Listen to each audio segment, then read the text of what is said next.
Hello, happy souls, or wherever you're at, however you feel today. Um, I am Anthony, and you know, I just wanted to talk today about some things that are near and dear to me. Um, and the truth is that you know, I've gone through a lot in my life as far as healing work and working on tons of different type of healing. And I never really understood what it was all about, but it was always there. Even in the beginning, when I started to do massage and healing work, it was because I felt so dysfunctional and I couldn't work. So I just want to welcome everybody here today, and just gonna ring the bells a little bit and welcome you. I don't want to disturb anyone, but just gonna play or just give a couple of things.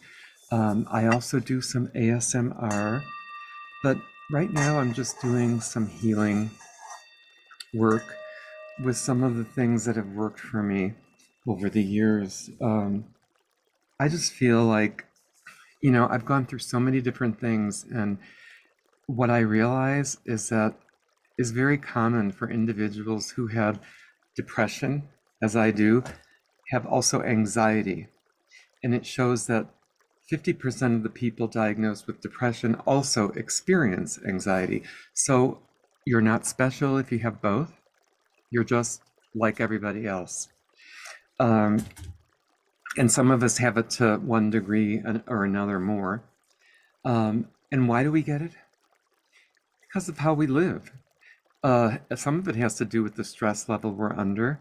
Some of it has to do with biological factors and not having enough serotonin, dopamine, and there's just different structures in the brain that are not functioning properly or giving the right neurotransmitters.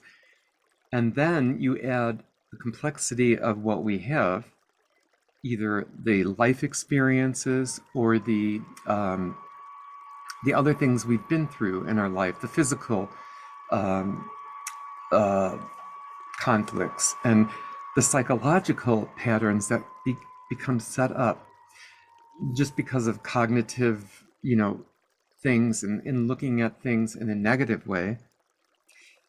And I've been told that, like I always look at a lot of the downside of stuff. And sometimes I do. Sometimes I feel like that's being realistic, but sometimes it's just me being negative or um, feeling a sense of worthlessness or shame. Um, and those are not bad things because they let us know who we are, right? But the problem is if it becomes excessive and the patterns become ingrained. And that's what happens sometimes is that they do become ingrained and excessive, and then they set up these patterns. And patterns are really hard to break. Um, and also, so the other thing that's a problem about it is the stress.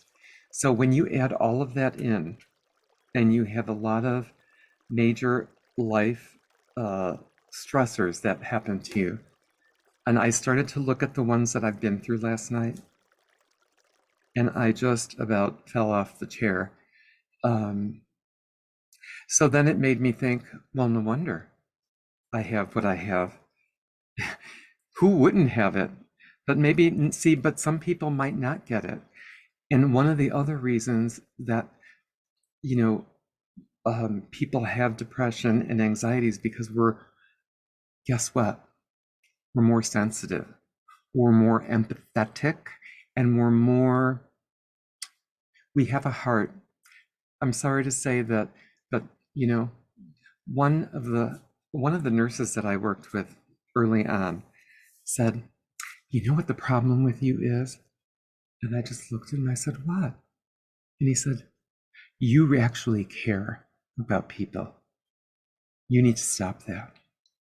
That is not going to help you." And I thought, at first I was angry at him and I thought, you son of a beehive. But then I thought, he's right. He's right. And caring is a good thing. Caring too much and caring what other people say about me and being sensitive over it is not a good thing. Um, Being able to care for people in a good way is good. So it can lead you to some different things, avoidance in your behaviors and create other triggers, but sometimes we really don't have a choice. Some of our environments create the depression and anxiety. We're predisposed because of family genetics, the vulnerabilities that we share, and the dysfunctional families we live in. And then when you have that mixed with the um, dysfunctional workplaces that we're in, if you know, when you're working somewhere as a nurse or whatever your job is, there's different dynamics that you have to deal with everywhere. And you know, I never really tried to fit into any one place that much. I just tried to be who I am.